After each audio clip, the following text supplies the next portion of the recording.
तो दोस्तों, फिल्मी चीटी चैनल पर आपका स्वागत है और आज मैं एक्सप्लेन करने वाला हूँ 2013 में आई मूवी लुटेरा को। मुख्य भूमिका में हैं रणवीर सिंह और सोनाक्षी सिन्हा और ये एक रोमांटिक फिल्म है। तो चलिए अब आपको मैं सुनाता हूँ इस फिल्म की कहानी।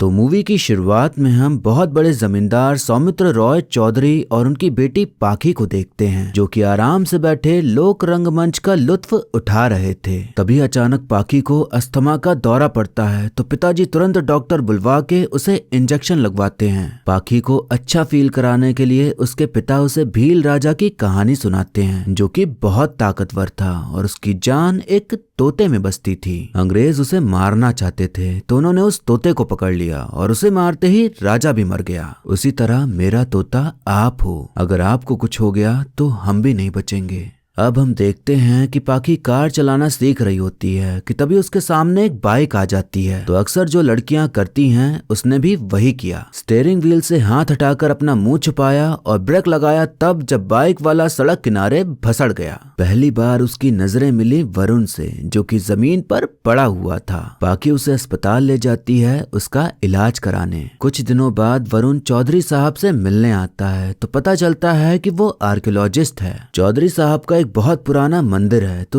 उसी के आसपास खुदाई करनी है, क्योंकि वहाँ काफी कीमती चीजें मिल सकती हैं। चौधरी साहब वरुण को खाने पे बुलाते हैं, तो पाखी बड़ा खुश होती है, क्योंकि वरुण पहली नजर में उसके मन को भा गया था। जब वो आता है तो वो उससे कहती है कि गाड़ी मैं नहीं, ड्राइवर चला रहा था। अच्छा, मतलब सलमान की फैन है ये। सभी लोग खाना खाने बैठते हैं, तो चौधरी साहब पूछते हैं कि ये चोट कैसे लगी। तो वरुण मजे लेते हुए कहता है कि पता नहीं कौन नौसिखिया ड्राइवर था जिसे इतनी चौड़ी रोड में गाड़ी चलाने नहीं आई और मुझे ठोक दिया। पाखी को लिखने का बड़ा शौक था। चौधरी साहब उसे अपने ही घर में रहने को कह देते हैं। तो अगले दिन वरुण अपने सहकर्मी कम दोस्त देवदास के साथ आ जाता है। इससे पाखी को और खुशी होती है कि अब तो वो हर दिन उसे देख पाएगी। वहाँ का राव रंग देख देवदास ने भांप लिया था कि वरुण और पाखी के बीच कुछ पक रहा है। चौधरी साहब उन्हें मंदिर ले जाकर बताते हैं कि इसके अंदर रखी मूर्ति 300 साल पुरानी है। अब वहाँ पूरा साजो सामान लाके वरुण खुदाई का काम शुरू कर देता है। चौधरी साहब को खबर लगती है कि भारतीय सरकार ने जमींदारी उन्मूलन कानून लागू कर दिया है, जिसके तहत सभी जमींदारों को सिर्फ 15 एकड़ जमीन रखने की मंजूरी दी जाएगी। चौधरी साहब के पास बाप दादाओं की न जाने कितनी ही जमीनें थीं, कितने ही बगीचे थे, खेत थे, जो कि अब सब सरकार का होने वाला था। ये उनके लिए चिंता की बात थी कि जो उनका है अब वही उनसे छीन लिया जाएगा। वरुण एक ब्लैंक कैनवस तैयार करता है, पर उसे चित्रकारी का चा भी नहीं आता, लेकिन उसकी दिली इच्छा थी कि एक दिन वो मास्टरपीस बनाएगा। पाखी उसे कैनवस के साथ देखती है, तो अब उसका भी मन कर जाता है कि वो चित्रकारी सीखे। वो अपने पिता से कहकर वरुण से ही पेंटिंग सीखने का कह देती है। पेंटिंग सीखना तो बस बहाना था, असली मकसद तो उसका उसके साथ वक्त बिताना था। वरुण ना नहीं कह पाता, क्योंकि हल्का हल्का उसमें भी प्यार का सुरूर चढ़ने लगा था। वो कहता है कि तुम्हें जो आता है बना के दिखाओ। तो पाखी काफी बढ़िया सा एक पेड़ बनाती है, जिसे देख पता चलता है कि उसे पेंटिंग बहुत अच्छे से आती है। वो कहती है कि मुझसे पत्तियां नहीं बनाई जाती, तुम बना के दिखाओ ना। वरुण को तो कुछ आता ही नहीं था, तो पत्तियां न बना के न जाने क्या ही बना देता है, जिसे देख पाखी की हंसी छूट जाती है और समझ आ जाता है कि वरुण को कुछ नहीं आता। क्लास चलती रहे इसके लिए किसी को तो सीखना और सिखाना ही था। तो अब पाखी वरुण को पेंटिंग सिखाना शुरू कर देती है। वरुण तो वैसे भी पेंटिंग सीखना चाहता था, तो मौका मिल रहा है तो क्या बुरा है। साथ पेंटिंग सीखना, किताबें पढ़ना, चाय नाश्ता करना, खूब सारी बातें और फिर बातों में हंसी मजाक मुस्कुराहट, सभी चीजें होते होते अब उनके बीच धीरे धीरे करीबियां आना शुरू हो गई थी। पाखी कहती है कि मुझे खूब सारी किताबें लिखनी है। कभी कभी लगता है कि यहाँ से भाग जाऊं दलहौजी वाले घर और बैठकर लिखती रहूं। वरुण कहता है कि वहाँ पर एक राजा का महल है, उनके पास गणेश जी की एक मूर्ति है, बहुत पुरानी, बहुत कीमती, 500 साल पुरानी, खाली सोने की। पाखी पूछती है कि ये जो तुम काम करते हो तुम्हें अच्छा लगता है। वरुण कहता है कि यही है जो मुझे आता है, जो करता हूँ उसके अलावा कभी कुछ किया नहीं। पाखी पूछती है कि अगर कभी तुम्हें मौका मिले कुछ करने का तो क्या करना चाहोगे। वरुण बताता है कि मनाली के पास चंद्रताल नाम की एक झील है। हिमालय के बीचों बीच हरा नीला पानी और जरा से भी आवाज नहीं, मैं वहाँ जाना चाहता हूँ और एक मास्टरपीस पेंट करना चाहता हूँ जिसे लोग याद रखें। तुम किसी को बताना नहीं। इसी बीच एक वातावरण बन जाता है जैसे सब थम सा गया हो और दोनों की अंतरात्मा कह रही हो कि एक दूसरे के और करीब जाओ, लेकिन वरुण रुक जाता है। दोनों शांति से घर जा रहे थे कि तभी नौटंकी करते हुए पाखी सिगरेट पीने की कोशिश करती है। धुआं अंदर जाते ही उसे खांसी होना शुरू हो जाती है। वो एक इंजेक्शन हमेशा अपने साथ ही लेकर घूमती थी, तो अटैक आने पर वरुण तुरंत उसे इंजेक्शन लगा देता है। उसे नहीं पता था कि पाखी को ऐसी कोई बीमारी है। वो उससे दूर हो रहा था, पर अभी जो हुआ उससे उसके दिल में पाखी के लिए हमदर्दी और प्यार पैदा हो गया। तो वो उसे अब अपने से दूर नहीं भगाता, बल्कि अपना सहारा देते हुए उसे घर तक ले जाता है। देवदास वरुण से कहता है कि जाते जाते तुम्हें उसका दिल तोड़ना पड़ेगा। उसे इस तरह से सपने मत बुनने दो कि तुम्हारे चले जाने के बाद वो मर ही जाए। वरुण कहता है कि अगर मैं ये कहूँ कि मुझे पाखी से वाकई में प्यार है तो? देवदास कहता है कि प्यार करने की सुविधा आपको नहीं है। अगर आप प्यार करना चाहते हैं तो आपको अनुमति लेनी होगी, और अनुमति आपको हमारे कठोर दिल चाचा देंगे नहीं। वरुण अजीब सी कश्मकश में फंस जाता है कि वो करे तो करे क्या। उसे प्यार करना नहीं है, पर प्यार होता चला जा रहा है और वो खुद को रोकना चाहता है पर रोक नहीं पा रहा। वरुण अब पेंटिंग सीखने सिखाने की प्रक्रिया बंद कर देता है ताकि पाखी से ना मुलाकात हो, ना बात हो और ना ही और प्यार हो। पाखी से रहा नहीं जाता तो वो खुद ही चली जाती है जहाँ काम चल रहा था, पर वरुण इतने बहाने बनाता है कि वो गुस्सा के चली जाती है। पाखी गुस्से में वापस आके चिल्ला के कहती है कि आप मेरे साथ ऐसा क्यों कर रहे हैं। वरुण कोने में ले जाकर कहता है कि अगले मंगल को हम जा रहे हैं। पाखी पूछती है कि आपको मुझसे प्यार है या नहीं, तो वरुण कुछ नहीं कहता, बस चुपचाप खड़ा रहता है और फिर पाखी रोते हुए चली जाती है। घर पर एक सरकारी मुलाजिम आता है और कहता है कि घर में जितनी भी कीमती चीजें हैं उन सब पर अब सरकार का हक है। वरुण चौधरी साहब को सलाह देता है कि आपके पास जो कुछ भी बचा है वो सब बेच दीजिए, वरना सरकार सभी चीजों पर कब्जा कर लेगी और फिर आपको कुछ नहीं मिलेगा। खरीदार लाने में मैं आपकी मदद करूंगा। वरुण को जाने में अब सिर्फ 2 ही दिन बचे थे तो पाखी वरुण से मिलने उसके कमरे में जाती है। पाखी कहती है कि मत जाओ, तो वरुण कुछ नहीं कहता, बस उसके करीब आता है और फिर उनकी वो सारी भावनाएं बाहर निकल आती हैं जो अब तक उन्होंने रोक रखी थी। अगले दिन वरुण चौधरी साहब के सामने उनकी बेटी से शादी करने का प्रस्ताव रखता है, तो थोड़ी बहुत पूछताछ करने के बाद पिताजी मान जाते हैं। अब वहाँ आता है वाजपेयी नाम का खरीदार जो कि चौधरी साहब की कीमती चीजें खरीदने आया था। दरअसल वो आदमी कोई और नहीं वरुण का चाचा था, जिन्हें बिल्कुल खुशी नहीं हुई ये जानकर कि वरुण की शादी हो रही है। चाचा कहते हैं कि मैंने तो कभी शादी नहीं की होती तो तुम लोगों को कैसे पालता। वरुण कहता है कि मैं जानता हूँ कि आपने पाला, खिलाया, पिलाया, बड़ा किया। आपकी चोरियों का काम मैंने भी किया है, कभी पहले आपसे कुछ मांगा नहीं। चाचा कहते हैं कि उसे बताया कि तुम असल में क्या काम करते हो, यहाँ क्यों आए हो। कल सुबह सामान के साथ साथ तू भी हमें कलकत्ते में चाहिए। हमारे काम में रिश्ते बनाने की ना सुविधा है ना ही गुंजाइश, और तू क्या है ये तेरे ससुर को बताने में मुझे जरा भी शर्म नहीं आएगी। वरुण धर्म संकट में पड़ जाता है कि वो अब क्या चुने। चुनना उसे वही पड़ता है जो उसके चाचा चाहते थे, क्योंकि वो वैसे भी उसे सुकून से जीने नहीं देते अगर वो पाखी का साथ चुनता। अगले दिन पाखी मस्त सज धज रही होती है अपनी शादी के लिए। चौधरी साहब मंदिर खुलवा के मूर्तियों की पूजा करते हैं। पंडित जी जैसे ही जल अभिषेक करते हैं मूर्तियां पिघल जाती हैं, क्योंकि वो असली सोना नहीं बल्कि मिट्टी की बनी थी। वो देखते हैं कि मूर्तियों के नीचे से एक सुरंग बनी है। वरुण जहां खुदाई कर रहा था वो सुरंग वहां जाकर निकलती थी। वो मूर्तियां वरुण और देवदास चुरा ले गए। वो नकली सरकारी अफसर भी उनसे मिला हुआ था जो कि फर्जी कागजात दिखा के कीमती चीजें उड़ा लाया। पता चलता है कि वाजपेयी यानी कि चाचा ने सामान के बदले जो पैसे दिए थे वो भी नकली निकले। ये सारे के सारे चोर लुटेरे थे और इस गिरोह ने चौधरी साहब को बुरी तरह लूट लिया, कुछ नहीं छोड़ा। वरुण ने तो उनकी भावनाओं के साथ खेला, उनके विश्वास को तोड़ा और पाखी को धोखा दिया। वो ऐसा करना नहीं चाहता था पर उसे करना पड़ा, क्योंकि इसके अलावा उसके पास कोई और विकल्प नहीं था। जो भी हुआ इन सब में पाखी का दिल टूटा। शादी के दिन पता चले कि जिससे प्यार किया, जिससे शादी हो रही थी, वो इतना बड़ा चोर लुटेरा है, तो उस इंसान पर क्या ही बीतेगी। अब कहानी एक साल आगे बढ़ती है, जहां हम देखते हैं कि पाखी अपने डलहौजी वाले घर में है और लिखने की कोशिश कर रही है। उसका सपना था कि इस घर में रह के खूब सारी किताबें लिखे, पर उस हादसे के बाद उसके दिमाग में कुछ और ख्याल आने बंद हो चुके थे, जिसके चलते वो एक लाइन भी नहीं लिख पाती। चौधरी साहब वो हादसा बर्दाश्त न कर पाए, जिसके कारण वो तभी गुजर गए। खाना बनाने और घर साफ रखने के लिए एक नौकरानी आ जाया करती थी। बाकी समय पाखी अकेले ही रहती और हर वक्त बस वही सब बातें सोचती रहती। ना भी सोचे तब भी वो सारी बातें उसके दिमाग में घूमती रहती थी। उसके लिए सब कुछ भूलना आसान नहीं था, क्योंकि आज तक उसे समझ नहीं आया कि क्या सामने वाले का प्यार सच था या उसका बस इस्तेमाल किया गया उसकी भावनाओं के साथ खेलकर। पाखी के पास एक पुलिस ऑफिसर आता है, जिसे उस लुटेरी गैंग की तलाश थी। पाखी ने उन्हें करीब से जाना था, इसलिए वो जानना चाहते थे कि कहीं कुछ बताया तो नहीं कि उनका अगला प्लान क्या है। वो कहते हैं कि जो आपके साथ हुआ वो कई लोगों के साथ कर चुके हैं, वो सिर्फ आपके पिता के मौत के जिम्मेदार नहीं है। पाखी कहती है कि मेरे पिता इसलिए नहीं मरे क्योंकि उन्हें किसी ने लूट लिया था। वरुण ने उनका दिल तोड़ा, उन्हें धोखा दिया, उनके विश्वास को तोड़ा, इसलिए उनकी मौत हुई। मैं उससे बदला नहीं लेना चाहती, सिर्फ उसे भूल जाना चाहती हूँ। वो आगे बढ़ने की कोशिश कर रही थी, पर एक दिन उसके बारे में सोच सोच के इतना ज्यादा दिमाग खराब हो जाता है कि वो पुलिस ऑफिसर को बता देती है कि उसने डलहौजी में राजा के घर में रखे गणेश की मूर्ति की बात की थी, तो शायद वो यहाँ आए उसे चुराने के लिए।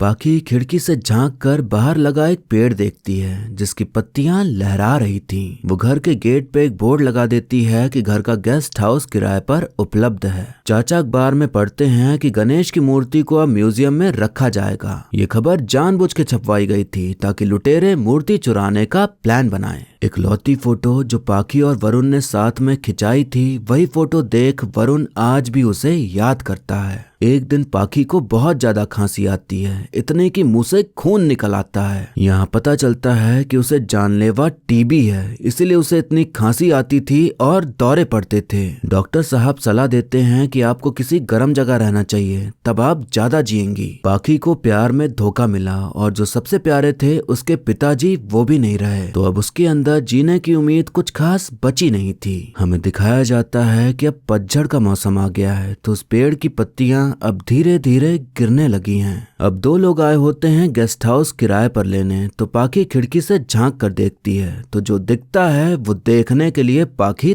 तैयार न थी। वो दो लोग थे वरुण और देवदास, जिनका पूरा हुलिया बदला हुआ था। तभी पुलिस ऑफिसर का फोन आता है, जो कि बताता है कि गिरोह का सरताज वाजपेयी कलकत्ता में पकड़ा गया है। वाजपेयी ने कबूल किया है कि वो दोनों डलहौजी में पहुंच चुके हैं, तो आप सावधान रहिएगा। दोनों पाखी के सामने थे, लेकिन ना जाने क्या सोचकर वो पुलिस ऑफिसर को कुछ नहीं बताती। दोनों लोग जाते हैं उस इंसान के पास जिसके पास गणेश जी की मूर्ति थी, और अपने आप को म्यूजियम का कर्मचारी बता के कहते हैं कि मूर्ति हम लोग कल ले जाएंगे। आदमी जानता था कि वो लोग कौन हैं, तो उनके जाते ही वो तुरंत पुलिस को खबर कर देता है कि वो लोग यहाँ आए थे। पुलिस ऑफिसर पूरी फौज लेकर निकल पड़ता है उन्हें पकड़ने के लिए। पुलिस दोनों को घेर लेती है, तो उन्हें चकमा देके दोनों अलग अलग दिशा में भाग जाते हैं। खूब भागा दौड़ी होती है, पर पुलिस वरुण को पकड़ नहीं पा रही थी। एक पुलिस वाला वरुण पर बंदूक तान देता है, तो वरुण भी उस पर कट्टा तान देता है। पुलिस वाला पहले नाटक करता है कि गोली नहीं चलाएगा, लेकिन वो चलाने ही वाला होता है कि उससे पहले वरुण उस पर गोली चला देता है। तभी उसे दूसरी तरफ से भी किसी के आने की आहट सुनाई देती है, तो वो उसे भी गोली मार देता है पुलिस वाला समझ के। जब पास जाकर देखता है तो पाता है कि वो पुलिस नहीं बल्कि उसका साथी, उसका दोस्त देवदास है, जिसे उसने मार डाला। वहाँ पुलिस आ जाती है तो वो भाग जाता है, पर एक गोली उसके पेट पर जा लगती है। वरुण को इलाज की जरूरत थी, तो वो ताला तोड़ के डॉक्टर के क्लिनिक में घुस जाता है। तभी उसे पाखी की फाइल दिखाई पड़ती है, तो उसे समझ आता है कि जहां वो रह रहा है वो उसी का गेस्ट हाउस है, तो शायद पुलिस को उसी ने बुलाया। उधर पाखी को फिर से अटैक आता है, तो दवाई हाथ में लेके सोच रही होती है कि वो खाए ना खाए, जिंदा रहे ना रहे। पुलिस से बचते बचाते वहां वरुण आ जाता है और उसे पकड़ के कहता है कि तुमने पुलिस को बुलाया ना। इससे पहले पाखी कुछ कह पाती वो तुरंत बेहोश हो जाती है। सुबह जब पाखी को होश आता है तब उसे पता चलता है कि वो मरी नहीं जिंदा है, क्योंकि वरुण ने उसे दवाई दे दी। रात भर बर्फबारी हुई और अब पेड़ में कुछ ही पत्तियां बची थीं। वरुण कहता है कि तुम्हारी वजह से मेरा दोस्त मरा है, इतनी आसानी से तुम्हें मरने नहीं दूंगा। पाखी पुलिस को फोन करने आगे बढ़ती है, तो वरुण उसे रोकता होता है, पर तभी नौकरानी आ जाती है तो वरुण उस पर बंदूक तान देता है। वरुण के पूछने पर नौकरानी बताती है कि सब जगह आपके पोस्टर लगे हैं और एक हवलदार को मारने का आप पर आरोप है और सब कह रहे हैं कि आपने अपने दोस्त को भी मार डाला। वरुण कहता है कि मैंने देव को जानबूझ के नहीं मारा, वो मेरा दोस्त था, मेरे भाई जैसा था। वो लोग मुझ पर गोली चला रहे थे तो मैंने भी चलाई, तो उसी में वो हवलदार मारा गया। पाखी कहती है कि तुम्हारी बातों पर भरोसा नहीं, अब सच बोल रहे हो तो उस वक्त भी सच बोलते तो बहुत कुछ बच जाता। वरुण कहता है कि देव और वाजपेयी अंकल को मैं धोखा नहीं दे सकता था, उन्होंने मुझे और देव को बचपन से पाला है। पाखी कहती है कि मेरे प्यार को तो डुबा दिया था तुमने, मुझे तो तुमने धोखा दे दिया था ना। इतने में नौकरानी वरुण के ऊपर बंदूक तान देती है तो वरुण उससे बंदूक छीनते हुए कहता है कि खाली है, रख लो इसको, मसाला कूटने के काम आएगा। पाखी पुलिस को फोन नहीं करती। कहीं ना कहीं पाखी के अंदर आज भी उसके लिए प्यार था जो उसे रोक रहा था। वरुण कहता है कि आज रात यहीं रुकूंगा और कल चला जाऊंगा। वरुण उसके पिता के बारे में पूछता है तो वो बताती है कि वो गुजर गए, तुमने उन्हें मारा जैसे देव को मार डाला, तुम्हारी गलती नहीं थी। पाखी वरुण के लिए कुछ बातें लिखती है। उसने लिखा था कि सब कुछ छोड़कर आई थी सब भूल जाने के लिए, पता नहीं क्यों तुम वापस आ गए, पता नहीं क्यों तुम्हें आने दिया, क्यों तुम जब सो रहे होते हो मैं गला घोट के तुम्हें मार नहीं डालती। मजा आ रहा है ना तुम्हें देखकर कि मैं किस हालत में हूँ। वो पेड़ देख रहे हो, उसे मैं रात दिन ताकती रहती हूँ जैसे वो कोई तोता हो, जिंदगी हो। रोज उसके पत्ते गिरते हुए देखती रहती हूँ। जिस वक्त उसकी आखिरी पत्ती गिरेगी उस दिन मैं अपनी आखिरी सांस लूंगी। यहाँ इस हालत में ला छोड़ा है तुमने, ये जानकर शायद थोड़ी शर्म आए तुम्हें जीने में, लेकिन तुम्हें क्या फर्क पड़ता है, तुम उससे भी अपने आप को छुपा लोगे। पाखी जब सो रही होती है तो वरुण सब कुछ पढ़ता है और फिर उसके बगल में बैठ उसे बस देखता रहता है। अगली सुबह वरुण निकलने से पहले देखता है कि अब पेड़ में गिनी चुनी पत्तियां ही बची हैं, मतलब पाखी के पास भी ज्यादा वक्त नहीं बचा है। उसने अपना निकलने का जुगाड़ कर लिया था पर उससे रहा नहीं जाता और वापस चला आता है पाखी के पास उसका ख्याल रखने।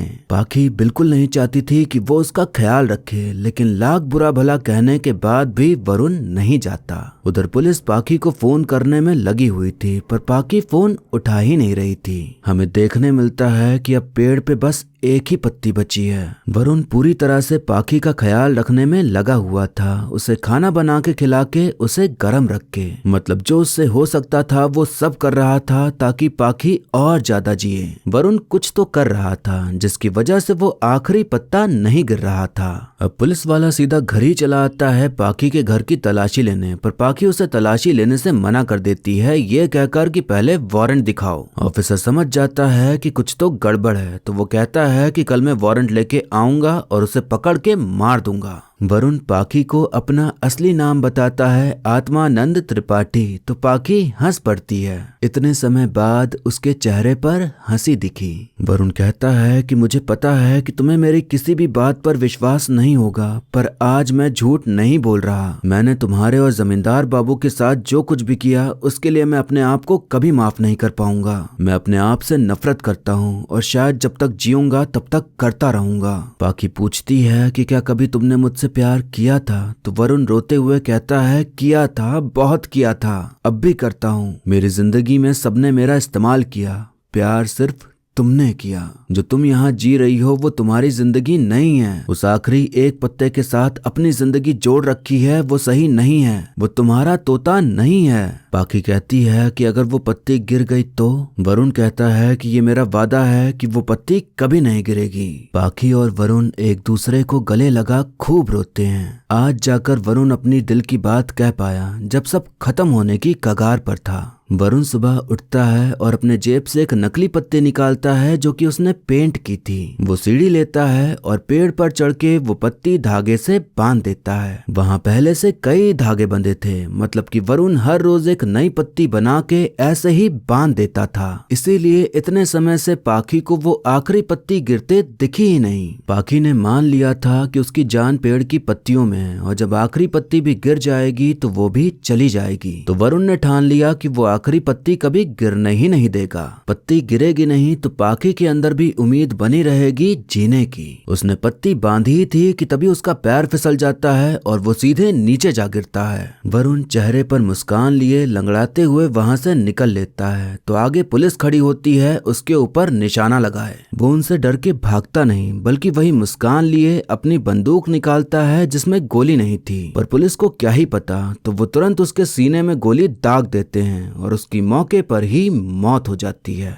पाखी की जब नींद खुलती है तो वो वरुण को हर जगह ढूंढती है पर वो कहीं नहीं मिलता। तभी उसकी नजर जाती है उस पत्ती पर जो कि अलग ही तरह से लहरा रही थी कागज की तरह। वो जब ध्यान से देखती है तो पता चलता है कि वो नकली पत्ती है और समझ जाती है कि वरुण ने ही ऐसा किया। एक समय था जब वरुण को पत्ती बनाने तक नहीं आती थी पर उसने सीखा और बनाया और उसी एक पत्ती की वजह से पाखी अब तक जिंदा थी। सिर्फ उस एक पत्ती की वजह से उसकी उम्मीद बनी रही जीने की। ये वरुण का मास्टरपीस था जो वो बना के चला गया, जिसे हम सब याद रखेंगे और पाखी किसी को बता भी नहीं पाएगी। उसे उसकी इस हरकत पे हंसी भी आ रही थी, रोना भी आ रहा था, प्यार भी आ रहा था, पर वो जा चुका था। और फिर इसी कहानी के साथ ये मूवी यहीं पर खत्म हो जाती है। तो दोस्तों, हमने देखी एक ऐसी प्रेम कहानी जो कि पूरी होकर भी अधूरी थी और पूरा करना चाहो तो भी वो पूरा ना होती। ये तो तय था कि वरुण कभी ना कभी मारा जाता और किस्मत से अगर पुलिस की निगाहों से बच जाता तो पाखी को ऐसी बीमारी थी कि उसका समय कभी भी आ सकता था। तो मतलब आखिर में किसी न किसी को तो अकेला पड़ना ही था। वैसे पाखी के पास ज्यादा समय नहीं है तो जीने की जितनी भी उम्मीद वरुण उसे देके गया उतना जीने के बाद वो वरुण के पास चली जाएगी और फिर तब शायद वो मिल पाए हमेशा हमेशा के लिए, एक दूसरे के साथ रह जाएं। इस फिल्म ने हमें बताया कि प्यार वो नहीं होता कि आई लव यू बोला, चुम्मा चाटी की और हो गया प्यार। प्यार वो होता है कि जब सामने वाले को आपकी जरूरत हो तो आप उसके साथ मौजूद रहें, उसकी केयर करें। प्यार बता के नहीं जताया जाता बल्कि आप जिस तरह का बर्ताव करते हैं, जिस तरह से रहते हैं सामने वाले के साथ, वही सब कुछ सामने वाले को एहसास करा देता है कि आपको कितना प्यार है कितना नहीं। हम ये मना सकते हैं कि काश इसकी हैप्पी एंडिंग होती, काश पाखी को जानलेवा बीमारी नहीं होती, काश वरुण से खून ना हुआ होता तो वो एक हो जाते। बीमारी होती लेकिन वो ठीक होने वाली बीमारी होती और वरुण पर सिर्फ चोरी का इल्जाम होता तो वो जेल जाता और कई साल जेल में रहने के बाद वो छूटता और वापस आता तो शायद तब वो दोनों एक होते। इस फिल्म का नाम लुटेरा काफी सही रखा गया, इसलिए नहीं कि एक लुटेरे की कहानी है बल्कि इसलिए कि लुटेरे वरुण ने पहले तो पाखी का प्यार और उम्मीद चुराई और फिर जब दोबारा आया तो उसकी मायूसियत और अंधकार चुरा ले गया। इस फिल्म की सिनेमेटोग्राफी बहुत ही ज्यादा अच्छी है। फिल्म के शॉट्स, एम्बियंस बहुत खूबसूरत है और ऐसा फील कराते हैं कि वाकई में हम 1954 के समय में हैं। ये फिल्म इतनी अच्छी है कि प्यार, रोमांच और अंत तक रोमांस की खूबसूरती के लिए कोई भी इसे बार बार देख सकता है। ये फिल्म 1907 में ओ हेनरी द्वारा लिखी कहानी द लास्ट लीफ पर आधारित है, जिसमें नायिका को पता था कि आखिरी पत्ता गिरने पर वो मर जाएगी, इसीलिए नायक कागज की पत्ती बना के उसे पेंट करके हर रोज पेड़ पर बांधता था जब तक वो बांध सकता था। मैंने तो द लास्ट लीफ पढ़ी नहीं, पर लोगों का कहना है कि ये फिल्म एक परफेक्ट अडैप्टेशन है उस कहानी का। अब एक्टिंग की बात करें तो रणवीर सिंह ऐसे कलाकार हैं कि जो भी किरदार उन्हें दिया जाए वो उसी में ढल जाते हैं। आप वरुण को देख के ये फील ही नहीं कर सकते कि वो कभी खिलजी जैसा भी बन सकता है। जो कैरेक्टर की डिमांड होती है रणवीर उसकी पूर्ति करते हुए उस किरदार को जिंदा कर देते हैं। हम और आप भले उनका मजाक बनाएं कि बीवी के कपड़े पहनता है या पागलों जैसा रहता है, पर इस बात को आप नकार नहीं सकते कि वो एक बेहतरीन कलाकार हैं। सोनाक्षी सिन्हा इसलिए जानी जाती हैं कि उन्हें अच्छी एक्टिंग नहीं आती, पर जब आप इस फिल्म में उन्हें देखेंगे तो पाखी से आपको प्यार हो जाएगा। इस फिल्म में उनका काम काफी बढ़िया रहा और उम्मीद करते हैं कि वो ऐसे ही अच्छे से एक्टिंग करती रहें। ये फिल्म उनके लिए नहीं है जिन्हें फिल्म में चाहिए आइटम सॉन्ग, नशाबाजी, उड़ती हुई कारें और ग्रेविटी को मात देने वाला एक्शन। सिंपल प्यारी कहानी है जिसमें खो जाने का दिल करे, बस ऐसी मूवी है ये। तो जिन्हें ऐसी फिल्में पसंद हैं बस वही लोग इसे देखें। इसके सभी गाने शानदार हैं, अगर अब तक नहीं सुना है तो सुनिए, आपको आदत पड़ जाएगी बार बार सुनते रहने की। एक और बात उदास करने वाली है कि वरुण जहाँ जाना चाहता था वहाँ नहीं जा पाया। चंद्रताल लेक, उसका सपना था वो कि वहाँ जाना है, पर वो नहीं जा पाया। लेकिन उसने एक मास्टरपीस बनाया जो कि वो चाहता था, तो उसका एक सपना पूरा हो पाया और एक नहीं। अब वीडियो यहीं पर खत्म होता है, लेकिन जाने से पहले आप बताइए कि आपको फिल्म की कहानी और मेरा एक्सप्लेन करना कैसा लगा। आप वीडियो को लाइक या डिसलाइक करके भी अपनी प्रतिक्रिया दे सकते हैं। जो लोग वीडियोस देखते हैं लेकिन अब तक सब्सक्राइब नहीं किया है तो कृपया करके चैनल को सब्सक्राइब करते हुए थोड़ा सपोर्ट दें, ताकि मुझे भी खुशी मिले काम करते रहने की। बाकी मिलता हूँ अब आपसे अगली वीडियो में, तब तक के लिए टाटा बाय बाय और नमस्ते।